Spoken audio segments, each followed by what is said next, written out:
with manga art styles and everything. I would assume in this class, generally, typically, what you see in a lot of manga is like extremely simple characters, a plot line, and pretty just generic, oh, draw a circle, draw two bulbous eyes, and that's your character, and it's their story. Well, this guy is very unconventional when it comes to manga, and he's been a manga artist for the past 30 years, and he actually helped influence much of the modern manga you read or pass the time with or get adapted into whatever you want to see. So he's actually trained as an art student, but he left right before graduation. Who knows why? But generally, he's a pretty good guy. He has influenced more than most people probably think, but none of you probably have heard of him because of certain laws. So going into a little bit of discussion about himself, he's a pretty all right guy, but it's his work is so out there and off the wall and just crazy that it kind of doesn't really sing too well for most audiences, so it gets somewhat of a dissonance. And this is just some simple information, and to help you remember him a little easier, this man does not age, ever. He looks the exact same as he did in 1992 as he does right now. I don't know how he does it. But getting into his work, before I show some of his work, these are his major influences. Generally speaking, if you read through his work, this is the stuff that you're going to probably end up seeing, hands down. And in terms of actual people he has cited, there's post-impressionism, there's Renaissance era art, there's other manga by people that came before him, and he synthesizes this in such a way that it becomes so unique that it's hard to even tell it's even Japanese. But my definition of Japanese art is Japan is a sponge culture that absorbs other cultures and produces an entirely new culture. So a lot of his early work is relatively unknown, and it was terrible. They were very short, they were very unloved by most, and it just didn't catch on, and which was surprising considering the whole reason he became a manga artist was because he won a very prestigious Tezuka Award in 1980, and I thought, hey, he can be pretty good, and now he's providing them with short living series. But eventually he creates something which is his magnum opus, which makes him an extremely easy person to talk to. After a trip to Italy, he completely redefined his entire style, and popular in Japan in the late 1980s was, for some reason, it was American action movies like Schwarzenegger, Van Damme, Stallone, and it finally debuted, and almost everything he's ever done is connected to this long-running series, and yes, that is true. There is over 100 volumes out and over 800 chapters, but what makes it really easy to talk about is each part of the series is divided up amongst generations with a main character whose nickname is JoJo. And using it, you can probably see how he's evolved as an artist. Actually, the newest chapter came out yesterday. In the beginning, though, he wanted to experiment with these ideas of who's the strongest person in the world. Oh, what do you have to do to be strong? What are you going to do with all this strength? And he made these super macho guys fight each other, but it was very, very generic and terrible and just, oh God, why is this a thing? And not a lot of people liked it in the 80s because it had too heavy a Western influence, and it was a cheap knockoff of Fist of the North Star, which just ended, according to what they mostly say. But you can tell immediately, compared to Tetsuo Ohara's Fist of the North Star character and the protagonists in this one, he's honestly just copy-pasting their character designs and making up something all his own. It wasn't really unique, it wasn't really original, it had a low reading base, and it struggled in its initial months. But then he introduces Part 3, Stardust Crusaders, which came out in 1989. He kept several of the elements that he really, really liked, like big, buff, burly guys fighting other guys. But he changed the biggest thing in that he introduced a new concept called stands, which is essentially the core of his contribution to almost all media. And it's starting to become more original. This one lasted much longer than the other two predecessors. This one was more liked. It still remains one of the most popular manga in Japan today. So stands are one of his major contributing things, and pretty much what a stand is in his descriptions is it's a supernatural thought form that protects you and fights with you. And they're all very, very different. And it came from an interview where he said, if only I can do something where I can punch someone through my head, I can make something like this. And when he's describing them to it, everyone in his editors were utterly confused as to what the heck he was talking about. But then one editor said, okay, just do it, and he'll do it. And then we got this. So it's the most popular series right now, and it keeps on going. So it's big, people love it, people really, really, really want to get more of it. But so he has to end it, and then he brings up this new one almost on a whim. And on this one, it was more of an inspiration of his childhood and contemporary events that were going on around his hometown at the time. And instead of an adventure, it's like a slice of life, like high school kids doing crazy, crazy things. But the biggest thing that happened in it was around the middle, his art style changed from being these super macho buff guys to this slim, slender, almost fashion model, intersexual mode. And for a comparison, this is one of the stands called the Warbled. And on the right, you can obviously see how he's much more muscle down, huge, and just imposing. Whereas in this one, he's more slim, slender, fashion-like. And it was also around part 4 that it became very apparent his influence of Western music. And for an example to show it, all stands now are named after musicians, Western musicians. And these are just 2 examples of Crazy Diamond named after a Pink Floyd song, and Killer Queen obviously named after Killer Queen. And these are what contributed mostly to his overall artistic style of how he wants to kind of take the music and project it into some kind of superpower in a way. And I chose these 2 because these are the stands of the protagonist and the antagonist of part 4. But then something else happened. Part 5 began, and he is already pretty well established. He's known in the community. He's going to keep his spot no matter what, so he has to change to the next part.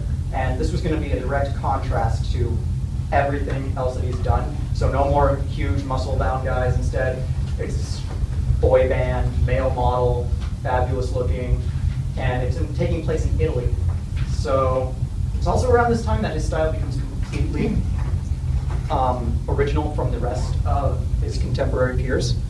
And for example, just to show you how his style is evoked, this is the main cast. Fabulous.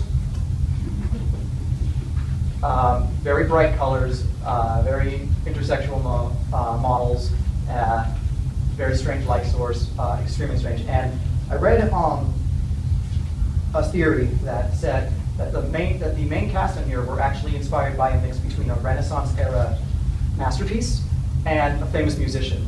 And using the main character right here, I tried to decipher which one he was. And I'm almost convinced it's Michelangelo's David, mostly due to the fact he's young, he's slender, he's well-built, he has the curly hair, maybe not that curly, but. And the other influence I can see him in is Prince. So it's kind of a weird way to think of how to design characters or express your artwork, especially strange picture planes and all this much, but all good things come to an end. The last part actually started as first female, and this one was nothing but fashion influenced to the point where some of the villains were named after fashion brands like Dolce & Gabbana, Louis Vuitton, Emilio Pucci, et cetera, et cetera. And this part drew some controversy because it's serialized in a boys' magazine, and you have a female protagonist, but he tried to balance it out in the best way he could. But he ends his series right here, and it's completely done. The ending, I'm not going to give spoilers, the ending was bittersweet, but he finally finished his series. And when I say finish the series, I mean the original story's done, but also, part 6 is considered the most colorful. For example, there are probably 20 different color palettes for this one character alone, and I think in part 6 people can mostly see how the Riders on the Beach, or some other thing by Gauguin, or another post-impressionist color theorist could attempt for this, but it's very nice. But then everything changes, because his style changed again. It was something completely different. But in 2004, the series ended, and he moved over to another publication called Ultra Jump, which is a more adult manga audience for readers. And he wanted to say, hey, I've learned a lot from the beginning, and now I am going to try something completely different, but retell the original stories. And his art style changes to a more naturalistic, my God, look, they're like Michelangelo's David, or something along those lines. And he does redraw several characters in his new art style. It's just, but he really does not like to, because he figures he can't draw in his old style anymore, he said. And he figures that that's the only way I want to properly represent them. So for these group pieces, they're extremely rare, and it's generally, yay, it gangs all here. So going from copying another person's style to making something all his own and original, to being extremely detailed and naturalistic in his overall series, you can see definitely how he's impacted much of manga art just from this alone. But then you get into the modern day one, which is actually the first one to be based off of real life events. And this one's a retelling of part 4. And it takes place in a fictional city that is named after Araki's hometown. And there is still going to be pretty bizarre concepts in it, because without it, how is it JoJo? For example, I'll just go into it. The main story of it is this: after the earthquake, this man is found under a pile of rubble, completely naked, without any memory as to who he is. So he has to find his memory, and the only lead as to finding his identity is he has 4 testicles.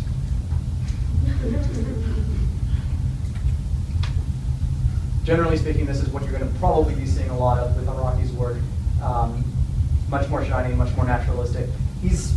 Has somewhat of a same face issue, where he draws many of the characters look the exact same, but he does use fashion models and fashion magazines for references, but he also uses still Renaissance era art, like Michelangelo's Moses. He borrows still heavily from it. I think there was a video where it showed him actually referencing Michelangelo's work when he's drawing One Piece for 2013 commission. So this is generally who he is, and these are the artistic themes. If you couldn't tell already, there's dynamic poses, an overabundance of sound effects. In fact, on your handout, the watermarks and some of the other things that are stapled on there are famous sound effects from the series that the stands shout out when fighting. So looking around on there, those are actually, so you know, these are things that several characters say. It makes them more iconic. There's an unorthodox color theory, and he constantly uses English in a lot of his works. For example, part 4 is called Diamond is Unbreakable, but the Japanese translated thing, they always call it Diamond is Not Crash. And they phonetically say the Japanese way of the world, which is Zawarudo. And I think the one character that grosses all these themes at once is technically the main villain of the series, Dio Brando, named after Ronnie James Dio and Marlon Brando. And he's the one with the world. And throughout the entire manga, you'll see massive just sound effects out of nowhere for whatever reason. You'll see him doing nude poses, often feminine. And across all the art styles he's gone through, he's been one of the fans' favorite characters, despite him being the main villain. He's, for example, color theory. His hair is blonde, now it's red. The world changed color from earlier where it was green, now it's silver. And just those fashion poses in general. But he does do things not related, kind of related to his work. For example, he's mostly been hired on for commissions by several pop artists and various others, just to make sure that he can get money and raise awareness. For example, this one is the Hiraizumi Declaration, because his hometown had a historical ruin site that was devastated in the earthquake, and he did this charity piece to raise awareness for protecting cultural heritage. So, but because he's so bound down to his series, he hardly ever does do much things outside of his magnum opus. But if they do, they include his character Rohan Kishibe, who's homage to Rohan Marley, Bob Marley's son, and it's an anagram for his own name. Everyone agrees he's a self-insert, despite the fact that he denies it many, many, many times. But he did appear in part 4, but he has run in more one-shots. And generally speaking, he's the one that, if he's going to be doing something outside of JoJo, he's going to be using this character. For example, in 2009, he was one of 5 artists to have a special exhibit in Paris at the Louvre, where they displayed the diversity of comic book art and comic strip art. And for the exhibit, he made a full, I think, 65-page original one-shot, full color of Rohan's visit to the Louvre. And it eventually became the first manga ever published by the Louvre. And it is actually pretty interesting. It's a good example to see his overall styles and his themes that he incorporates. Rohan has also appeared in fashion magazines where he has drawn characters to be modeling off fashions. Mostly he's been working with Gucci and in Japan and I think Taiwan sometimes too. And Rohan isn't the only one. He's included other characters, although they're not as popular. This one's actually his newest fashion one-shot where he took the main protagonist of part 6. And you can see on here, the picture plane is dynamic. Characters are exaggerated. There's sound effects going all across this one plane. It's bright, vibrant, colorful. So you've been around for 30 years. You kind of have some influence in a lot of industries. And in all honesty, I don't think there's anything in Japanese culture that hasn't been touched, at least somewhat, by his general style. To the point of even Clint Eastwood appearing in one of the one-shots. And I think the biggest thing to come out of it is the JoJo pose, which is, you're all familiar with how contrapposto works and whatnot. The shift in the body weight. He grossly over-exaggerates it to the point where sometimes it even looks like mannerist. But this is the one thing that's been taken more so than probably anything else in his work that, oh, we automatically recognize that because that came from the cover of volume whatever. And in fact, I think these Japanese idols, Kiari Panyu and Shogotan are die-hard fans. I think one of them actually named her dog JoJo. And yes, it is everywhere. You recognize this? Yeah. Recently there's been a resurgence of it, but it has generally been around for a good long time in Japan, but it actually has bleeded outside of Japan into the fashion industry, where fashion is inspired by him and he inspires fashion. This is from a French fashion magazine, Ukrainian edition, and these are the renders from a JoJo video game. Now you might be thinking, oh, that pose is everywhere, but once you go through the magazine, I beg to differ, because there is, the entire magazine is just the fashion models doing almost similar poses to this. That's Killer Queen. And there's also, I don't think there's any other way you could have found a pose like that unless you've seen JoJo. And it's gotten to the point where there's a posing school, where they often dress up, pose for various charities and whatnot. I have a hyperlink to a short video of just a general thing of what happens. I'm only going to show you like the first several minutes of it, or several seconds, whatever. But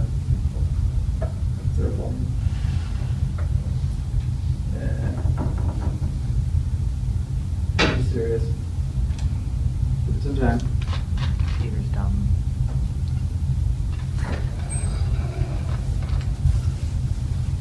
Maybe the hyperlinks ain't working. Is the internet connected? Yes, it is. And then we're done. It's a beach ball. Yeah, beach ball to apologize. Oh, here we go. I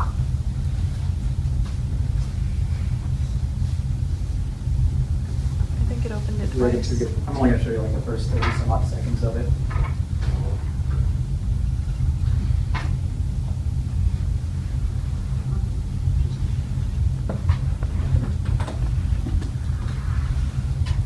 Oh my god. You want it full screen?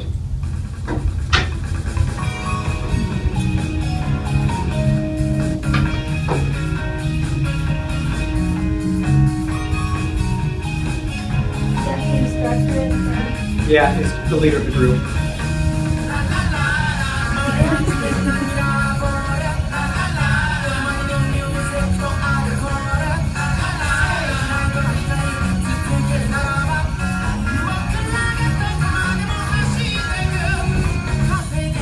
And other stuff.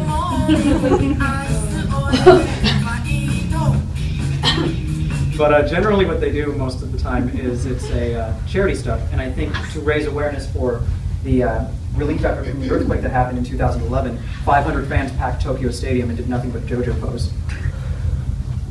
Just to raise awareness.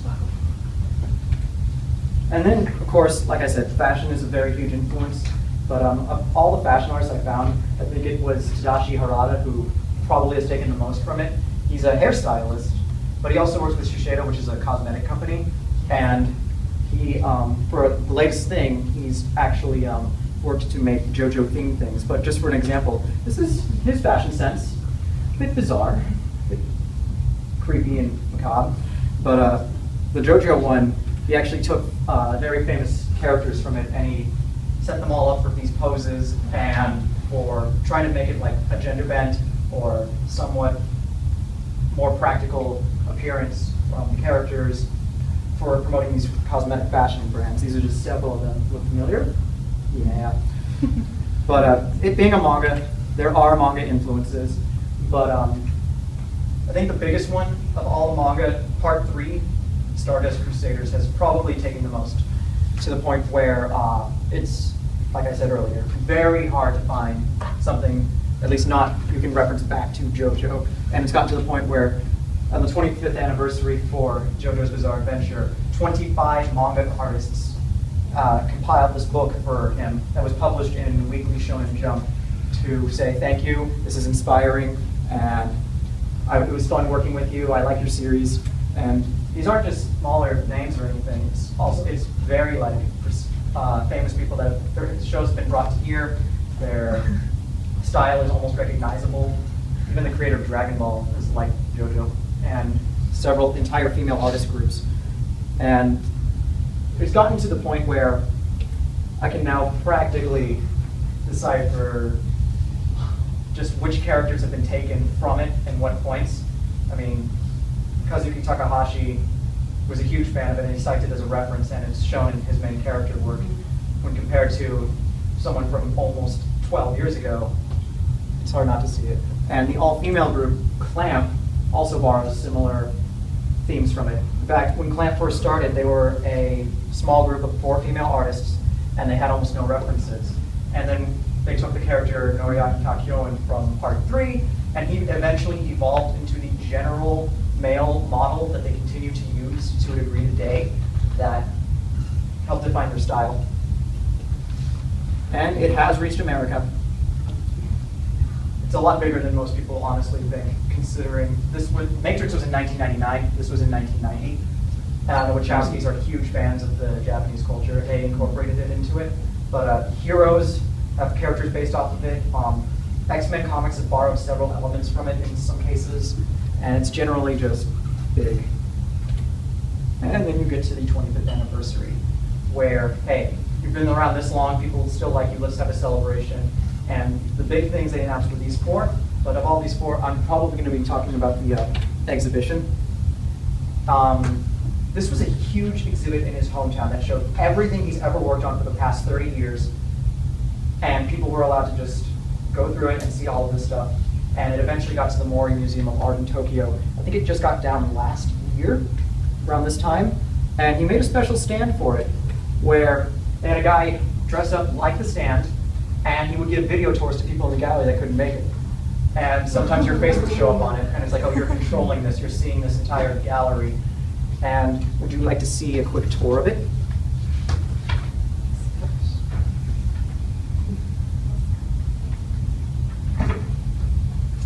This video is about 2.5 minutes, if I'm not mistaken.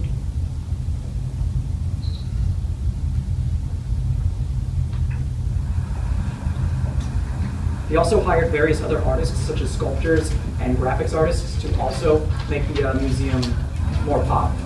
And as you can tell, sound effects are stapled all over the entire exhibit.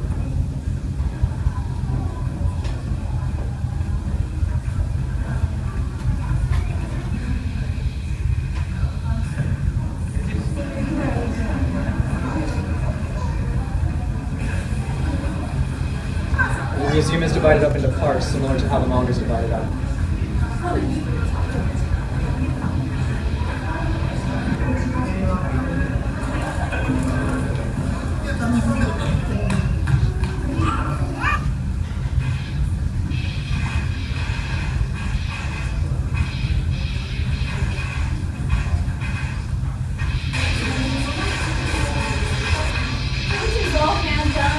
He works in, it's all hand done. He works in ink and watercolor.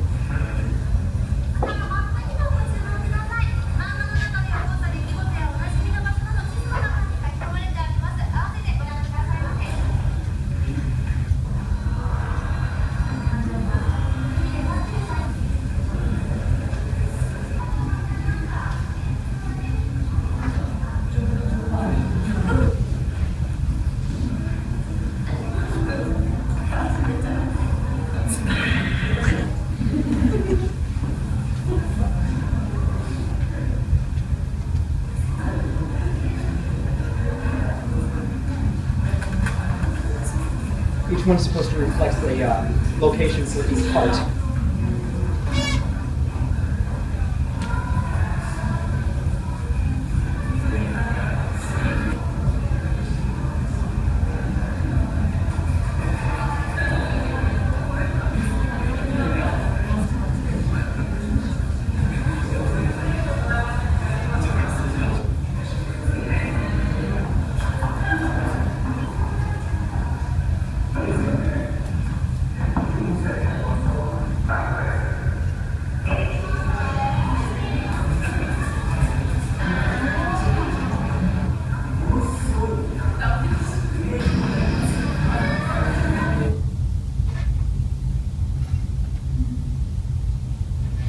Cool. So, how many of you guys like this so far? Yeah. Well, for anyone who's really interested into it, they're trying their best to bring it to America next year, including the fighting game and the extremely successful TV series that just debuted. It took 25 years to get an animated series. But if anyone is really interested in doing it, if you keep your eye out, it will be coming out soon to America. How they're going to be doing it, it's beyond me. But I'd like to end with looking at this. This is all the stuff he did for the exhibit, for each part, and drawn in this current style. And I'd like to just, going through all this stuff, I can honestly say there's no other manga just like it, and I'm going to be ending it with a video on just its chronology.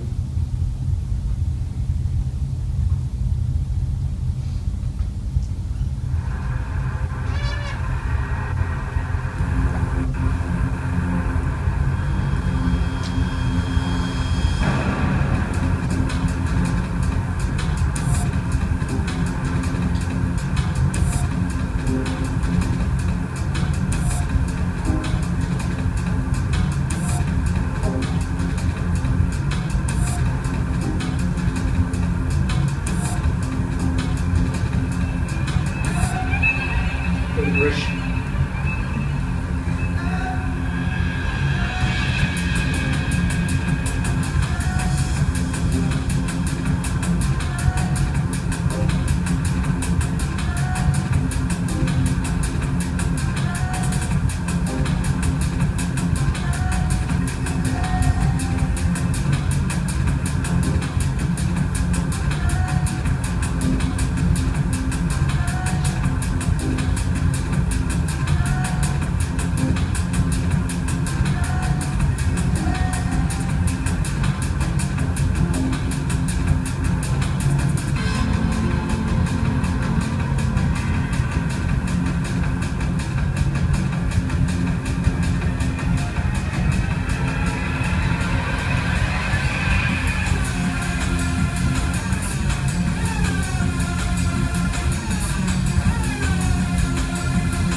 The latest thing that came out is an art book called Jojo Valera, which is a $300 art book that contains everything from the exhibit.